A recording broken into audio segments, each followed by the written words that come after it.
하나님 말씀 사무엘하 21장 1절에서 10절까지 있는 말씀을 다 함께 찾겠습니다. 사무엘하 21장입니다. 1절에서 10절까지를 한 절씩 교독합니다. 다윗의 시대 해를 거듭하여 3년 기근이 있으므로 다윗이 여호와 앞에 간구하며 여호와께서 이르시되 이는 사울과 피를 흘린 그의 집으로 말미암음이니 그가 기브온 사람을 죽였음이니라 하시니라. 기브온 사람은 이스라엘 족속이 아니요 그들은 아모리 사람 중에서 남은 자라. 이스라엘 족속들이 전에 그들에게 맹세하였거늘 사울이 이스라엘과 유다 족속을 위하여 열심히 있으므로 그들을 죽이고자 하였더라. 이에 왕이 기브온 사람을 불러 그들에게 물으니라. 다윗이 그들에게 묻되 내가 너희를 위하여 어떻게 하랴? 내가 어떻게 속죄하여야 너희가 여호와의 기업을 위하여 복을 빌겠느냐 하니 기브온 사람이 그에게 대답하되 사울과 그의 집과 우리 사이의 문제는 은금에 있지 아니하며 이스라엘 가운데서 사람을 죽이는 문제도 우리에게 있지 아니하냐이다 하니라. 왕이 이르되 너희가 말하는 대로 시행하리라. 그들이 왕께 아뢰되 우리를 학살하였고 또 우리를 멸하여 이스라엘 영토 내에 머물지 못하게 하려고 모해한 사람의 자손 7사람을 우리에게 내주소서. 여호와께서 택하신 사울의 곡을 기브아에서 우리가 그들을 여호와 앞에서 목매어 달겠나이다 하니 왕이 이르되 내가 내주리라 하니라.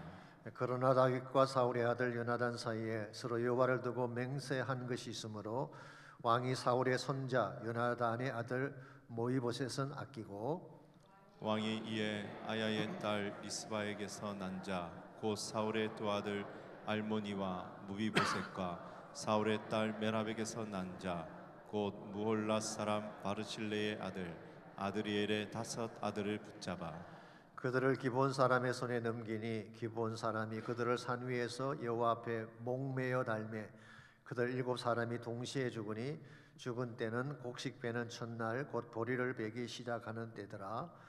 아야의 딸 리스바가 굵은 배를 가져다가 자기를 위하여 바위 위에 펴고 곡식 베기 시작할 때부터 하늘에서 비가 시체에 쏟아지기까지 그 시체에 낮에는 공중의 새가 앉지 못하게 하고 밤에는 들짐승이 범하지 못하게 한지라.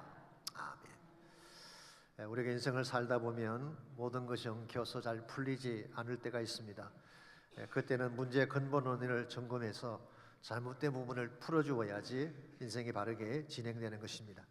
그런데 겉으로 보이는 현상만 보고 급하게 일을 추진하려고 하면 더 큰 낭패를 경험할 가능성이 많습니다.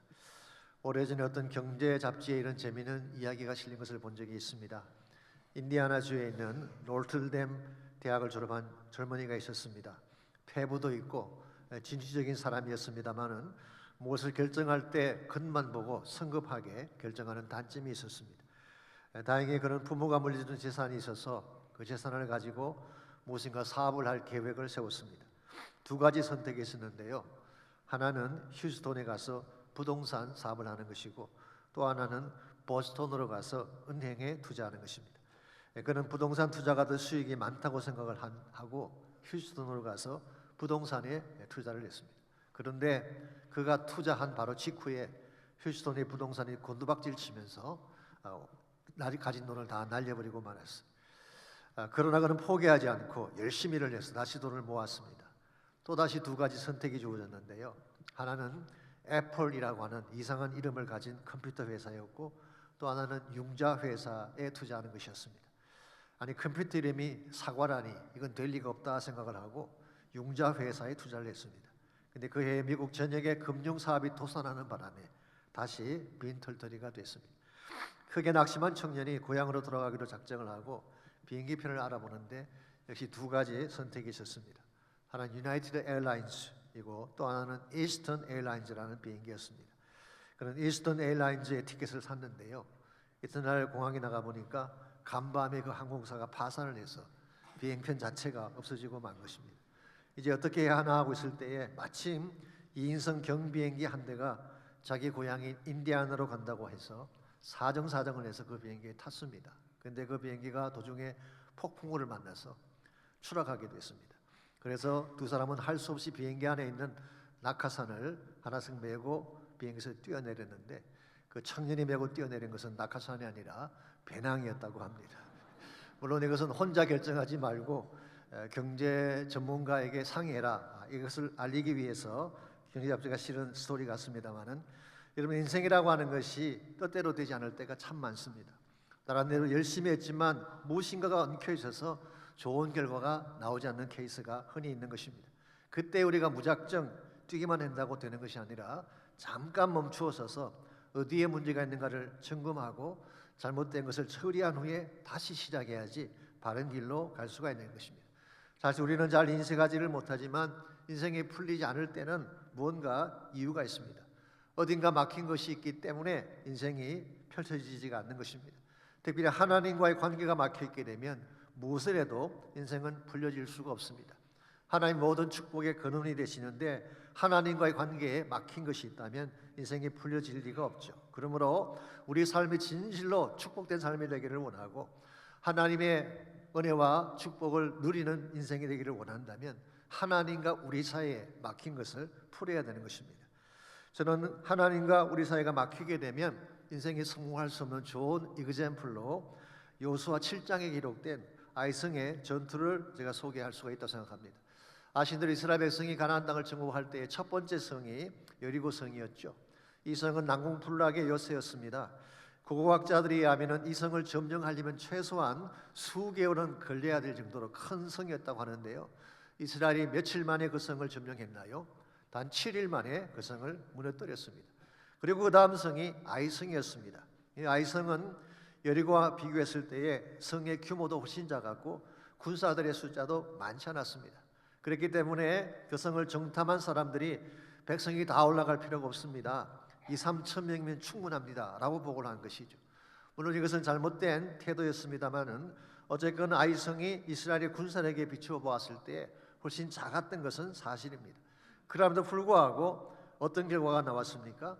패배하고 도망치는 그런 수치를 당하게 됩니다. 이유가 무엇인가요? 군사력 때문일까요? 아닙니다. 여리고 때나 지금이나 동일한 군사력을 갖고 있었습니다. 성의 규모 때문일까요? 말씀드린 것처럼 여리고보다 훨씬 성의 규모가 작았습니다. 그럼 하나님의 능력에 문제가 있었던 것일까요? 그럴 리가 없습니다. 하나님의 능력은 예나 지금이나 영원토록 동일하십니다. 그렇다면 무엇이 문제일까요? 하나님께서 전지전능한 능력을 소유하신 모든 대적을 무찌를 수 있는 파워를 가지고 계신다고 하더라도 하나님과 그 백성 사이에 가로막는 것이 있다면 실패할 수밖에 없는 것입니다. 성경은 그 가로막는 것을 아간이 가지고 있던 죄악이라고 소개하고 있습니다. 아간의 탐욕이죠.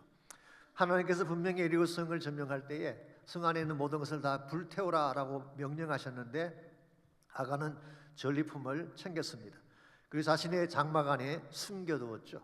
아무도 모를 줄 알았지만 하나님은 알고 계셨습니다.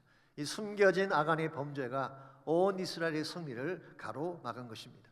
그래서 아간을 돌로 치고 그가 숨겨둔 모든 물건을 불사르고 그 위에 돌 무더기를 쌓았더니 하나님의 진노가 멈추었다고 성경 기록합니다. 이 쌓은 돌 무더기를 뭐라고 부르나요? 아골골짜기. 아골의 뜻이 무엇인지 아시죠? 어떤 분은 골이 아프다 그래서 아골이라고 말하는 분도 계시는데 그게 아니죠. 괴로움, 애거니라는 의미를 가지고 있습니다. 여러분, 우리가 아무리 많은 것을 소유하고 뛰어난 전략을 소유해도 하나님과의 사이가 막혀 있다면 절대로 부유하고 아름다운 삶을 살 수가 없습니다. 하나님과 나 사이에 막힌 죄악이 있다면 골이 아프다 이 삶을 누릴 수밖에 없는 것입니다. 이런 면에서 우리 인생에 진정 밝고 기쁨이 넘치는 삶을 살기를 원한다면 하나님과 우리 사이에 가로막힌 담을 허물어야 됩니다. 그때 하나님과 연결되어지면서 생명의 빛이 임하게 되고 하늘의 신령한 축복이 우리 삶을 덮게 되는 것입니다. 혹시 여러분과 제 삶 속에는 하나님과 사이에 막힌 담이 없는지요? 하나님과 사이가 막히게 되면 하늘이 닫히게 됩니다. 하늘이 닫히면 하늘로부터 쏟아지는 모든 축복이 멈추기 때문에 우리 삶 속에 기근이 찾아올 수밖에 없는 것입니다. 혹시 나의 삶이 메말랐다거나 내 마음속이 사막같이 황폐하게 변했다거나 기쁨도 없고 감사도 없고 감격도 없고 예배가 되지 아니하고 기도를 해도 기도가 막히고 찬양을 해도 찬양이 터져 나오지 않는 이와 같은 현상이 혹시 여러분에게 있다면 무엇인가 하나님과 여러분 사이에 막힌 것이 있는 것입니다. 이와 같은 막힌 것을 풀어내야지 우리에게 주어진 영적 기근을 해소하고 참된 축복으로 나아갈 수가 있는 것입니다. 그러므로 우리가 어떻게 하면 이 마음에 있는 담을 허물고 다시 하나님이 부어주기를 원하시는 축복의 단비를 마음껏 누리며 살아갈 수 있을지 오늘 같이 봉독한 본문을 중심으로 이것을 함께 정리해 보려고 합니다. 오늘 같이 봉독한 본문에 보시면 다윗 시대에 찾아왔던 큰 기근에 대한 말씀이 기록이 되어 있습니다. 1절을 보시면 다윗의 시대의 해를 거듭하여 3년 기근이 있었으므로, 오늘 본문에 보게 되면 3년간 기근이 있었다고 했는데요, 정확하게 이 시기가 언제인지는 알 수가 없습니다. 참고로 말씀을 드리자면 사무엘 하는 1장부터 20장까지는 연대기적 순서로 기록이 되어 있습니다. 그런데 21장부터 24장까지는 일종의 부록이라고 할 수가 있습니다. 다윗 시대에 일어났던 특이할 만한 것들만 모아서 랩합에 놓은 것입니다. 그러므로 여기서 다윗의 시대라고 하는 것이 정확하게 언제를 의미하는지는 알 수가 없습니다. 짐작컨대 아마도 압살롬의 반란보다는 이전인 것 같고 모이보셋의 신분 회복보다는 이후였던 것 같습니다. 그때 3년간 기근이 찾아왔는데요, 이것은 3년 연속으로 기근이 계속됐다는 뜻입니다. 기근이라고 하는 것은 비가 오지 않는 자연 현상을 말하는 것이죠. 비가 오지 아니하면 온 땅이 마르는 것입니다. 그런데 3년 연속으로 기근이 찾아왔다면 이건 자연 현상으로 볼 수가 없습니다. 이것은 하나님께서 주시는 일종의 재앙이요 심판이라고 보는 것이 좋습니다. 농작물이 다 마르고 초원에 풀이 다 말라져서 백성들의 삶이 굶주림 가운데 처하게 되고 목마름 가운데서 생존하기 힘든 상황이 찾아온다면 이것보다 더 중요한 위기가 어디 있겠어요? 고대 사회에서 이 기근은 무슨 재앙이었습니다. 특별히 하나님께서 이스라엘이나 근동 지방의 민족들을 심판하실 때에 기근을 내리신 예들이 많이 있습니다. 이런 면에서 기근은 단순한 자연 현상이 아니라 하나님의 심판이었어요. 그래서 1절 하반부를 보시면 여호와께서 이르시되 이는 사울과 피를 흘린 그의 집으로 말미암음이니 그가 기브온 사람을 죽였기 때문이라고 하셨어요. 즉 사울 집안 사람들이 기브온 사람들을 무고하게 죽였기 때문에, 그래서 하나님께서 진노하셨고 그 결과 하늘이 닫혔다, 그런 뜻입니다. 여러분, 하늘이 닫히면 하늘에서 쏟아지는 모든 것이 다 막히게 되는 것입니다. 하늘 위에는 찬란한 햇빛이 있고 밤에는 달빛도 있고 수많은 별빛도 있지 않습니까? 그런데 하늘이 막히면 그 아름다운 빛을 볼 수가 없습니다. 무엇보다 하늘에는 구름이 있어서 때를 따라 비를 쏟아 주셔야만 식물이 자라고 곡식이 자라는데, 하늘이 닫히면 온 땅이 기근으로 덮이게 되는 것입니다. 여러분, 사막이 왜 사막이 되는지 아십니까? 어떤 땅이든 비가 오지 않으면 사막이 되는 것입니다. 실제로 기후학자들에 의하면은 사하라 사막도 처음부터 사막이 아니었다고 합니다. 원래는 초원지대였는데, 그래서 사자, 사슴, 코끼리 등 야생 동물이 많이 살던 곳인데 비가 오지 아니하고 사막화가 진행되니까 동물들이 남쪽으로 내려온 것이 오늘날 아프리카의 동물들이 살게 된 것이라고 설명하지 않습니까? 비가 오지 않으면 기근이 오는 거예요. 비가 오지 않으면 사막이 형성되는 것입니다. 우리 영적 생활도 마찬가지입니다. 아무리 우리가 노력하고 애써도 하늘이 닫히면 우리 삶은 황폐하게 되고 삶의 터전이 말라가서 사막으로 변하게 되는 것입니다. 그러므로 진정한 의미에서 여러분이 부유하고 아름다운 삶을 살기를 원한다면 반드시 다시 하늘이 열려야 됩니다. 그래서 이른 비와 늦은 비의 축복이 우리 삶 가운데 임해야지 우리의 인생이 부유하게 되고 좋은 열매를 맺게 되는 것입니다. 그러므로 이 아침 물어야 될 중요한 질문은 이것입니다. 어떻게 하면 닫힌 하늘을 열고 다시 축복의 단비를 체험하며 살아갈 수 있을까? 오늘 본문에 소개된 기근의 케이스를 통해서, 다윗이 당했던 기근의 케이스를 통해서 닫힌 하늘을 여는 세 가지 비결을 함께 정리해 보려고 합니다. 첫 번째로 닫힌 하늘을 열고 축복의 단비를 맛보려면 이것이 닫히게 된 원인에 대한 바른 진단이 있어야 됩니다. 원인을 진단하지 아니하고는 문제 해결로 나아갈 수가 없습니다. 1절 말씀 다시 보시면요, 다윗은 3년 기근이 찾아왔을 때에 제일 먼저 무엇을 했나요? 여호와 앞에 간구하며 그랬습니다. 사실 이것을 직역을 하면 여호와의 얼굴을 구했다, 그런 뜻입니다. 그래서 많은 영어 성경들은 David sought The face of the Lord. NIV도 그렇게 번역을 했어요. 그래서 다윗이 여호와 앞에 나가서 하나님의 얼굴을 구한 것입니다. 하나님의 얼굴을 뵌 것입니다. 하나님의 얼굴을 뵈면 그때 하나님께서 문제 진상을 보여주시고 거기에 합당한 해답도 보여주시는 것입니다. 예레미야 33장 1절 말씀에 하면은 우리가 하나님 전에 나가서 기도하면 지금까지 알지 못했던 크고 비밀한 일을 보여주신다, 그렇게 약속하셨어요. 그러므로 무슨 문제가 찾아왔든지 어떤 위기가 찾아왔든지 첫 번째 해야 될 일은 하나님께 나가서 그 얼굴을 뵙는 것입니다. 그러면 하나님께서 모든 진상을 자세하게 보여주십니다. 2절 말씀 보시면은 하나님께서 기근의 이유를 자세하게 설명해 주시죠. 기브온 사람은 이스라엘 족속이 아니요 그들은 아모리 사람 중에서 남은 자라. 이스라엘 족속들이 전에 그들에게 맹세하였거늘 그랬어요. 자, 아시는 대로 기브온 사람들은 원래 가나안 족속이었습니다. 그런데 여호수아 9장에 보시면은 이스라엘이 가나안 땅을 정복해 나갈 때에 하나님이 함께 하시는 이 민족은 누구도 이길 수 없다, 이 사실을 깨닫고 기브온 사람들이 여호수아에게 화친을 요청해 왔습니다. 물론 이 과정에서 속임수를 쓰긴 했죠. 마치 먼 곳에서 온 것처럼 가장을 하고 옷과 신발을 일부러 찢어서 최대한 불쌍한 모습으로 다가가서 화친을 요청한 것이기 때문에 이것 자체는 잘못된 것이라고 할 수가 있습니다. 그럼에도 불구하고 우리가 놓쳐서는 안 될 중요한 사실이 있습니다. 다른 모든 가나안 족속들은 여호와를 대적했는데 여호와가 누구인지를 알지도 못하고 하나님을 대적한 반면에 기브온 사람들은 하나님의 행하심을 듣고 그분의 능력을 믿었다는 사실이에요. 이건 굉장히 중요한 차이점입니다. 그래서 여호수아가 이방인임에도 불구하고 그들을 이스라엘 백성으로 받아준 것입니다. 비교컨대 이런 케이스와 유사하다고 할 수가 있습니다.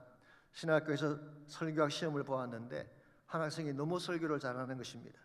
근데 교수가 가만히 들어보니까 예전에 자신이 한 설교를 그대로 뺏겨서 하고 있어요. 그 학생을 불러다가 물었습니다. 왜 남의 설교를 표절하느냐 질문했더니 학생이 이렇게 답을 했어요. 제가 지금까지 보았던 설교 중에 가장 탁월했기 때문입니다. 이 한마디 말에 교수의 마음이 녹아져서 빙그리 웃으시면서 그래, 표절한 것은 잘못이지만 어떤 설교가 가장 좋은 설교인지를 분별했다는 것은 칭찬받을 만하다. 그래서 그 학생에게 제법 좋은 그레이드를 주었다고 하는 실화가 있습니다만은 좋은 설교인지 아닌지를 구별하는 것 자체가 실력이라는 것이죠.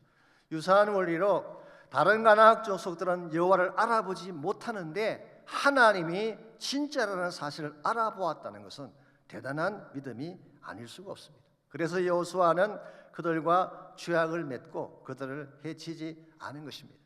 여기 조약 혹은 오늘 본문에서는 맹세라고 했는데 이것은 사실 카비넌트를 말합니다. 언약을 말하는 것입니다.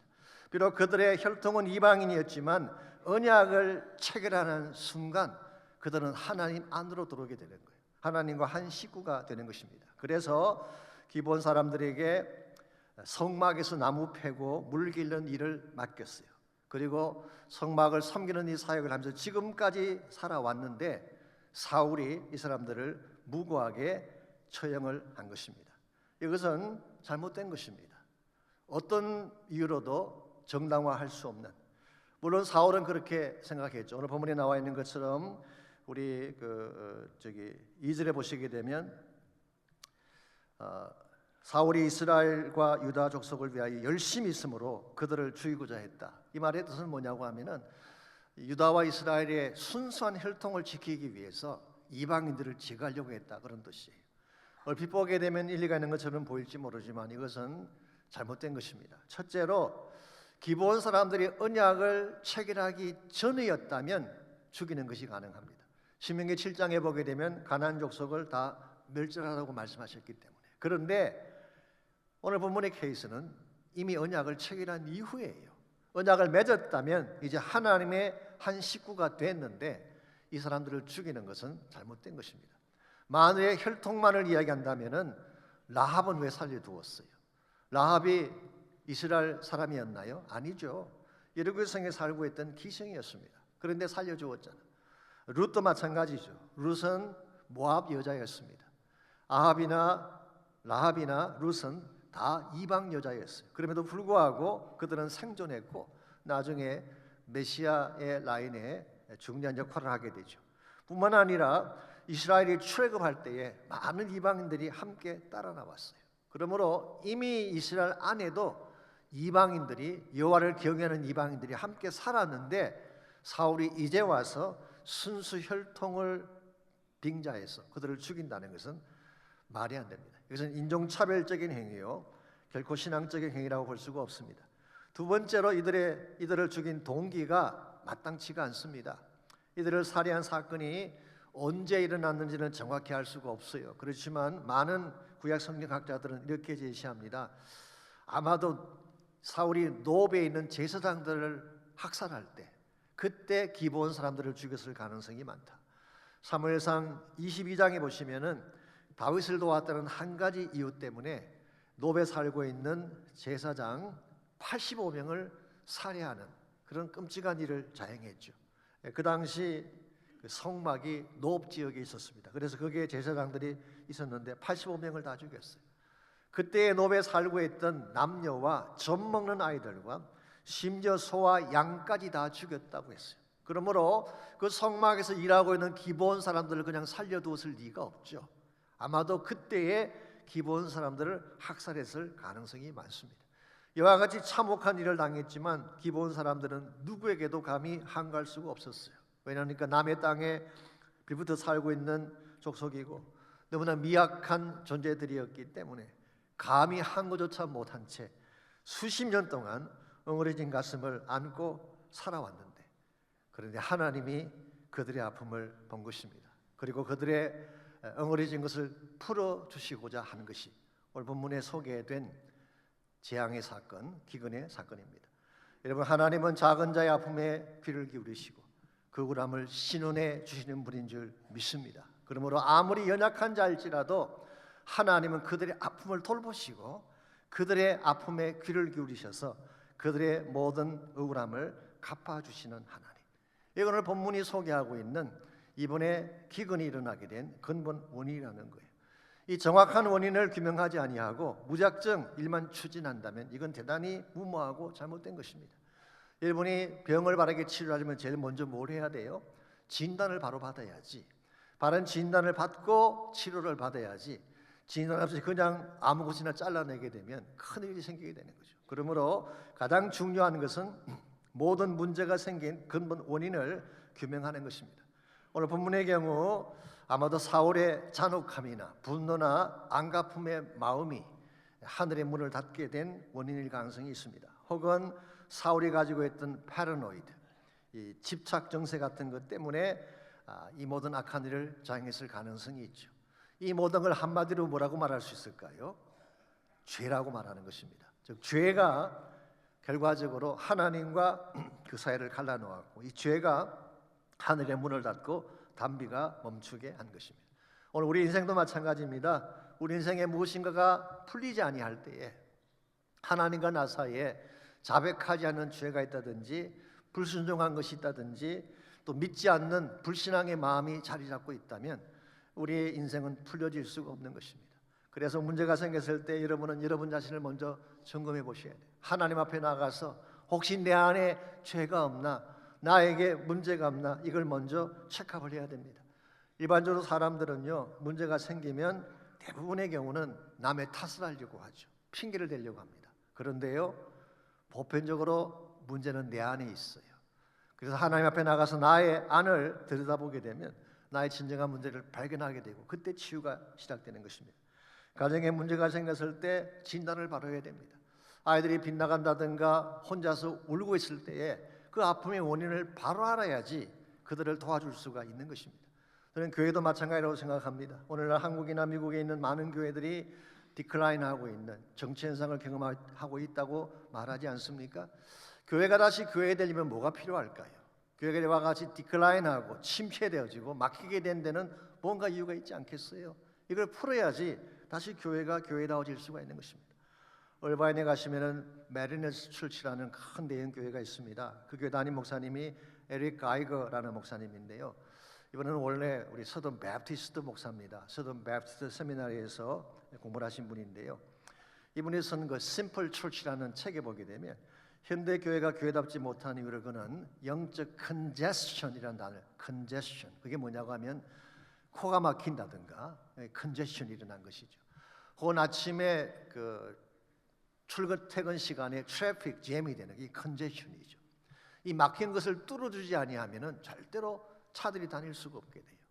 답답함을 갖게 되는 것입니다. 그래서 교회가와 같이 침체된 데는 영적인 컨제션이 있다. 이걸 풀어야 된다는 거예요. 예를 들면 전통입니다. 전통이 필요하긴 하지만 전통주의가 되면 교회를 가로막는 것입니다. 세속적인 혼합주의, 이것도 문제가 됩니다. 그런 기도의 결핍, 성령의 부재가 그 이유일 거라고 설명합니다. 안일주의나 이기주의적인 생각이 하나님의 사역을 가로막는 장애물이 될 수가 있는 것입니다. 이것들을 다 풀어낼 때에 다시 복음이 복음되어지는, 우리가 FP에서 쓰는 말처럼 unleashing the gospel, 묶여 있는 것들을 다 풀어내야지 복음이 진짜 힘을 발휘하게 되는 것입니다. 저는 저희 교회도 정말 하나님 안에서 우리를 묶고 있는 모든 것들이 다 풀려지기를 바라고, 우리가 처리하지 않고 가지고 있던 잘못된 사안이나 전통이 있다면 이걸 다 깨뜨리고 하나님의 성령이라는 교회로 만들어야 돼. 하나님께서 마음껏 사역하실 수 있는 교회가 돼야지 교회가 교회다워지고 회복이 일어나는 것입니다. 이와 같이 우리 인생 가운데에 엉킨 문제들이 생겼을 때 첫 번째로 해야 될 일은 하나님께 나가서 그 원인을 규명하는 것입니다. 두 번째로 닫힌 하늘을 열고 축복을 맛보려면 적절한 처리를 해야 됩니다. 원인을 알았으면 이것을 바르게 처리해야지 회복이 일어나지 않겠습니까? 3절에서 9절까지를 보시면 다윗이 엉어리진 것을 어떻게 풀어나갔는지가 자세하게 소개가 되어 있습니다. 먼저 3절입니다. 다윗이 그들에게 묻되 내가 너희를 위하여 어떻게 하랴? 내가 어떻게 속죄하여야 너희가 여호와의 기업, 이것은 이스라엘을 말하는 것이죠, 여호와의 기업을 위하여 복을 빌겠느냐 하니, 여기 보면은 다윗이 어떻게 하면 속죄할 수 있겠느냐, 이 속죄라는 단어가 나오는데 대다수의 영어 성경은 이것을 atonement라고 번역을 했습니다. 원래 히브리 말로는 카파라는 단어인데 동사로, 명사형은 keeper라는 단어입니다. 이 말의 근본 의미는 to cover, 덮는다 그런 뜻이에요. 무엇인가 우리 허물을, 죄를 덮어주는 것을 어토닝한다, 그렇게 말하는 것입니다. 여기서 나온 유명한 절기가 있습니다. 그게 욤 키퍼라고 하는, 키퍼는 지금 말씀드린 어토먼트죠. 욤이라는 말은 히브리 말로 day, 날이라는 뜻입니다. 그래서 직역을 하면 the day of atonement, 우리말로 대속죄일이라는 절기가 여기서 나온 것입니다. 1년에 단 한 번 대제사장이 지성소로 들어가서 이스라엘 백성의 죄를 속하는 날이죠. 티슈리 10일에 이 날을 지키게 됩니다. 레위기 16장에 보게 되면 이 모든 대제사장이 지성소 안에서 일을 다 마친 후에 2마리의 염소를 준비합니다. 그 중에 한 마리는 잡아서 속죄제로 드리고 또 한 마리는 그 머리 위에 대제사장이 안수를 합니다. 이건 축복하는 안수가 아니라 이스라엘의 모든 죄를 그에게 전가시키는 그런 기도입니다. 그리고 나서 그 염소를 광야로 보내게 되죠. 여기서 나온 유명한 용어가 scapegoat라고 하는, 흔히 그런 말 하죠. 나를 속죄양으로 삼으려고 한다, 뭐 그런 말 하는데 정확하게 말하면은 속죄 염소입니다. 속죄 염소. 누군가에게 죄를 다 덮어씌워서 그 죄를 지고 광야로 보내는 것, 이게 scapegoat예요. 그러므로 속죄라고 하는 것은 우리가 지었던 우리의 허물을 누군가가 대가를 지불하게 만드는, 그래서 나의 모든 죄짐을 벗게 만드는 행위를 우리가 속죄라고 표현할 수 있는 것입니다. 그래서 다윗이 어떻게 속죄하면 좋겠느냐 물었을 때 기브온 사람들이 이야기합니다. 사울의 후손 중에 7명의 목숨을 원합니다. 7절과 8절에 보시면 그 내용이 나와 있습니다. 사울의 2아들과 사울의 딸 메랍에게서 난 5 아들, 7명을 처리하게 한 것입니다. 근데 한 가지 특이할 일은 머비보셋은 아꼈다고 했어요. 세이브했다는 것입니다. 왜 그랬을까요? 요나단과 맺은 언약 때문에. 그래서 언약이 참 중요한 것입니다. 다윗과 맺은 언약 때문에 머비보셋 한 명만 살고 나머지 7명이 처형을 당하게 됩니다. 여기서 그들을 목매에 달았다고 했는데요, 이것은 교수형을 처했다 그런 뜻이 아닙니다. 죽인 후에 그 시신을 나무에 메어단 것을 말하는 것입니다. 흥미로운 사실은요, 여기에 메어단다는 말에 해당하는 헬라어가 스타우로오라고 하는 단어인데요, 이 단어가 복음서에서 예수님이 십자가 처형당하실 때 이 단어를 사용했어요. crucify로 번역하는 단어예요. crucify. 그러므로 오늘 본문에서 7명을 몸에 달았다, 이 단어는 사실은 십자가 처형처럼 그들의 시신을 메어단 것을 말하는 것입니다. 흥미롭지 않습니까? 비록 구약이긴 하지만 오늘 본문 속을 보게 되면 예수님의 속죄적 죽음을 예표하는 상징들이 너무나 많이 등장하고 있어요. 대속죄일도 그렇고, 죄를 짊어지는 염소의 계시도 그렇고, 십자가에 매어 달리는 것도 그렇고, 이 모든 것이 주님의 속죄를 예표하는 것입니다. 이런 측면에서 정리해 보면 우리 사회를 가로막고 있는 죄악의 담을 처리할 수 있는 유일한 길이 뭐라는 것입니까? 예수님의 속죄의 죽음, 예수님의 보혈만이 우리의 모든 문제를 깨끗게 할 수 있는 유일한 길이라는 것입니다. 여러분과 제 마음속에 막힌 것이 있다면 이것을 풀어낼 수 있는 유일한 해법은 예수님의 보혈밖에 없습니다. 주님 만나야 돼요. 예수님의 보혈의 피부름을 받을 때 우리 안에 있던 모든 막힌 죄악들이 깨끗하게 씻겨지게 되고 하나님과의 관계가 회복되죠. 그때 우리 마음 가운데에 참는 기쁨과 평안이 주어지게 되는 것입니다. 맥스 루케이도가 쓴 책 중에 폭풍의 눈이라는 책이 있는데, 그 책에 보게 되면 윈체스터 하우스라고 하는 그 집에 대한 이야기가 나옵니다. 산호제 가시면은 그 집 볼 수가 있어요. 지금도 남아 있습니다만은 이 집을 지은 사람이 세라 윈체스터라고 하는 여자분입니다. 그 남편 되는 윌리엄 윈체스터가 1800년대에 자동 장총, Repeating Arms Rifle이라고 해서 자동 장총, 서부기에 보시면은 막 총 쏘는 거 있잖아요. 그 긴 장총을 만든 사람이에요. 그 결과 엄청난 돈을 벌었어요. 그런데 그 총으로 수많은 군인들이 목숨을 잃고 인디안들이 생명을 잃게 됐습니다. 자, 남편이 죽은 후에 사라가 엄청난 유산을 물려받았는데요, 1800년대의 돈으로 2천만 불, 그리고 한 달에 3만 불의 돈이 계속 들어왔다고 합니다. 요즘으로 환산하면 수억 불에 해당할 것입니다. 그런데 이렇게 많은 돈을 받은 그 세라가 밤이 되면 잠을 자지를 못합니다. 수많은 사람들이 죽었다고 하는 이 죄책감 때문에 밤마다 죽은 홀령들이 자신을 공격하는 것 같아서, 그래서 이 홀령들을 기가하게 하기 위해서 그는 방을 짓기 시작했어요. 그래서 많은 그 카펜터들을 고용을 해서 하루 24시간, 1시간도 쉬지 않고 에브리데이 방을 짓고 또 방을 지었어요. 이렇게 하기를 몇 년간 했을까요? 38년 동안 한 것으로 알려져 있습니다. 그 결과 지하 2층, 지상 7층의 건물에 47개의 파이어플레이스, 52개의 스카이라이트, 467개의 문짝, 10,000 windows, 10,000개가 넘는 창문, 그리고 500개가 넘는 방을 지었습니다. 이와 같이 매일 방을 짓고 방을 짓기만 하면 사라의 마음속에 죄짐이 다 사라지고 평강이 왔을까요? No, 있을 수가 없습니다. 그렇게 많은 돈을 가지고 그 많은 세월을 집을 짓고 지었지만 그녀의 마음속에 자리 잡고 있는 죄와 두려움은 씻겨지지 않았어요. 그래서 맥스 루카에도가 내린 결론은 이것입니다. 온 세상을 다 동원해도 씻을 수 없는 마음의 죄짐을 오직 예수의 피만이 정결케 할 수 있다. What can wash away my sin? Nothing but the blood of Jesus. 라버트 라우리가 쓴 찬송시입니다마는 우리의 죄를 씻을 유일한 길은 예수의 피밖에 없다. 여러분, 그 제 삶도 마찬가지입니다. 우리 안에 있는 죄책감, 우리가 노력한다고 사라지지 않아요. 내 마음속에 뿌리 내리고 있는 깊은 사악한 내 마음의 죄악들 그냥 애쓴다고 사라지지 않습니다. 예수님 만나야 돼요. 예수의 보혈을 뿌림받아야 됩니다.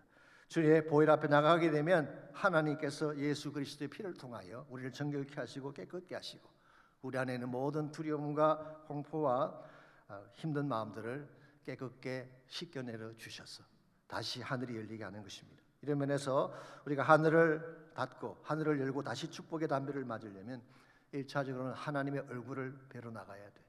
하나님 만나야지 내 삶의 정체를 알 수가 있기 때문에. 두 번째는 예수의 보혈로 내 안에 있는 모든 죄짐들을 씻어내야 됩니다. 마지막 세 번째로 우리가 하늘을 열고 축복의 담비를 맞으려면 바른 마무리가 필요합니다. 무엇이건 시작도 참 좋아야 되지만 마무리도 아름다워야지 그 열매를 아름답게 맛볼 수가 있게 됩니다. 10절 말씀 보시면요, 이 사울 가문의 비극적 결말을 아름답게 마무리했던 한 여인이 10절에 소개가 되어 있습니다.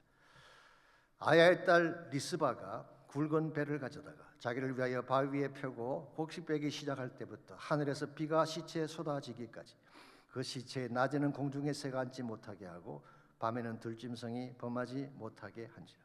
여기 리스바라는 사람은 사울의 첩이었습니다. 그러나 그녀는 사울 가문의 몰락을 멀리서 구경만 하고 있지 않았어요. 죽은 시신 곁에 머물며 밤낮으로 그것을 지킨 것입니다. 일반적으로 한 가문이 멸족되면 다 그들을 떠나가기 마련인데 리스바는 그렇게 하지 않았어요. 아무것도 남아있지 아니한 아무 영광도 없는 그 가문을 위하여 함께 슬퍼하며 운 것입니다. 이와 같은 것이 진정한 사랑이요, 이것이 진정한 신실성, faithfulness라고 생각을 합니다. 세상 사람들은 이와 같은 신실성 갖기가 쉽지 않아요. 여러분과 제가 하나님 만나게 되면 이런 신실한 마음을 가지고 이 모든 문제의 마지막 종결을 아름답게 맺어낼 수가 있는 것입니다. 한국의 장영희 교수라고 하는 우리 서강대 영문학과 교수가 계신, 지금은 세상을 떠나셨습니다마는 이분은 태어난 지 1년 만에 소아마비 증세가 있어서 두 다리를 걸을 수 없는 1급 장애자가 됐습니다. 그리고 3차례에 걸쳐서 암이 찾아와서 암투병을 했던 그런 분입니다. 정말 가장 비참하고 힘든 삶을 살았던 분이죠.